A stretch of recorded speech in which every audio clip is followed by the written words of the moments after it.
So Deputy President Paul Mashatile will today join the leadership of the North West Government in delivering Phase 3 of the Accelerated Service Delivery Thuntsha Lerole Programme in Tlhabane, that's in Rustenburg.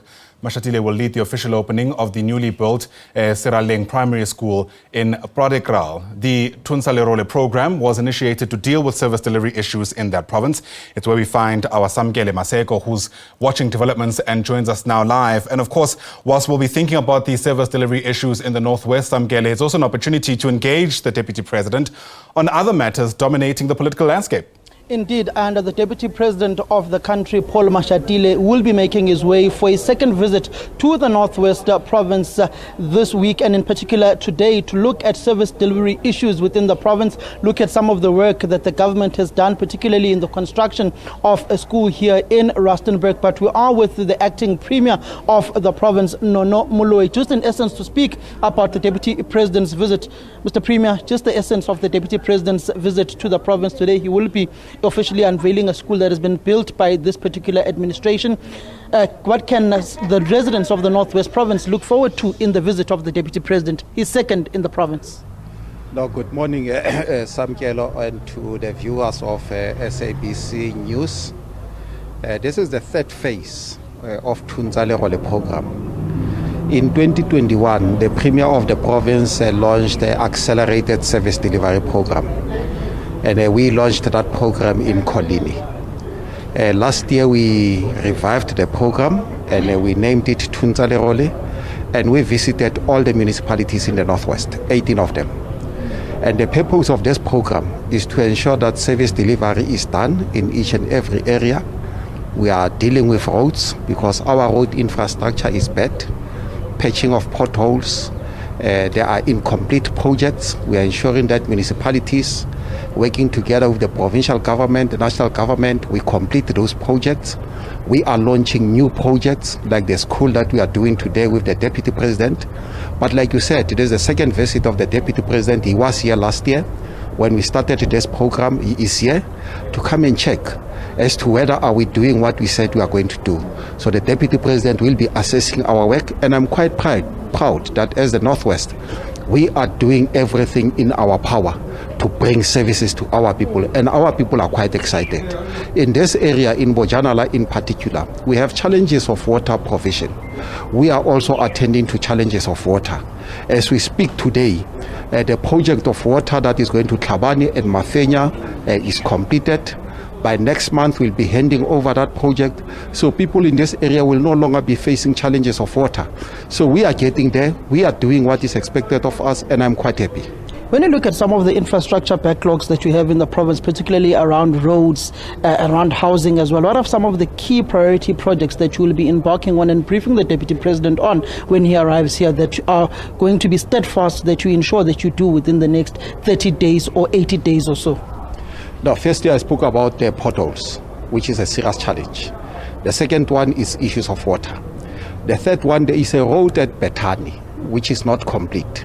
We'll be starting with that road because it is important for us to complete that road, because taxi drivers are up in arms, communities are up in arms. A contractor who was there before could not complete that project, and we had to terminate that contractor. So we are going to complete that project. I said there are housing projects that are incomplete, which we are attending to.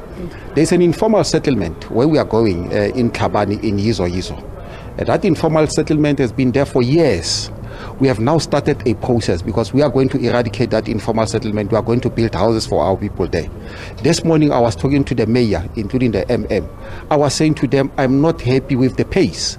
It looks like we are moving very slow, because we need by the end of this year that there must be dust in that area. In Setswana, Thuntsha Lerole, our people must have proper houses, because what is important to us is that each and every individual in the Northwest, he deserves to be living in a formal dwelling in this province.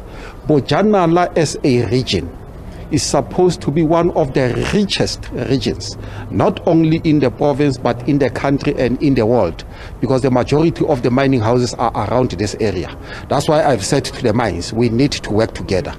Glencore is working with us. We'll be visiting another clinic where they are going to give the Deputy President important equipments that are going to be used in that clinic. So I'm happy that mines are coming on board. Mines are working with us, including the other private sector companies. So we are doing well. I've just been to Tlhabane now, Premier, and I saw an area where there is already bulk infrastructure that has been built and put into that specific area. But just next to it, I think it's Yizo informal settlement. What has prolonged the construction of those houses for those people in that area? What you must understand, like I said, this is a mining town. Now, the majority of people who are in Yizo, over 70% of them, they are not from this area. They are from different areas in the northwest, in the country. So when you check in the HSS, they would have benefited where they come from. So once you have benefited from where you come from, we can't build an RDP house for you and so on. Less than 30% of people in Yizo are from Tlhabane, and we are attending to that issue. On the issues of mining houses, Bujanala has a lot of mines around it. What is the reason that you are not seeing these mining houses investing in the area where they are extracting minerals? They must not only invest in the areas where they are extracting minerals. They must also invest in areas where those areas are sending people here. Your labor sending areas, they must also invest in those areas. But I can tell you, last week Friday, I had a session with the CEO of Impala Mines, an important session. And he was saying to me, we are more than willing to interact with yourselves. We are more than willing to invest in this area. I've had interaction with Sibanye. I've had interaction with Harmony. So I'm talking to the CEO of all these different mines, and they are cooperating with us. I know that there are differences between ourselves and the Department of Mineral Resources, because their understanding is that they are in charge of SLP, therefore the province can't play a role. That is nonsense. They are mining in this province. This province has got a role to play, and this province will play that role, and these mines will invest in this province, and we have an interest on what is contained in those SLPs. Is this not putting you at loggerheads with Gwede Samson Mantashe, the Minister of Mineral Resources and Energy, because he's effectively the one who's been bolstering and saying he's in charge of the mines, the province must back off? I'm not in loggerheads with anybody. This is the Northwest Province. And in the Northwest Province, there are residents here. And people of this province must benefit from the minerals. This land belongs to the people of this province, including minerals beneath the soil. So they must benefit. So I'm not in loggerheads with anybody. If the minister is saying what he's saying, that is his opinion. We also have our own opinion. But mines will do what is expected of them, irrespective of who says what. Thank you very much, Mr. Nono Maloyi. That is the acting premier of the province of the Northwest Province, basically cracking the whip in saying that the days of mining houses, extracting mineral wealth and not investing in those specific areas and only investing where the labor comes from in bulk, those days are over. The Northwest Province must be transformed, and there must be mortar on the ground, and there must be work in order to transform the lives of the people. Essentially, that is what the Deputy President Paul Mashatile is here to inspect, saying that some of the mining houses like Glencoe are already assisting in transforming the lives of the residents of the Northwest Province.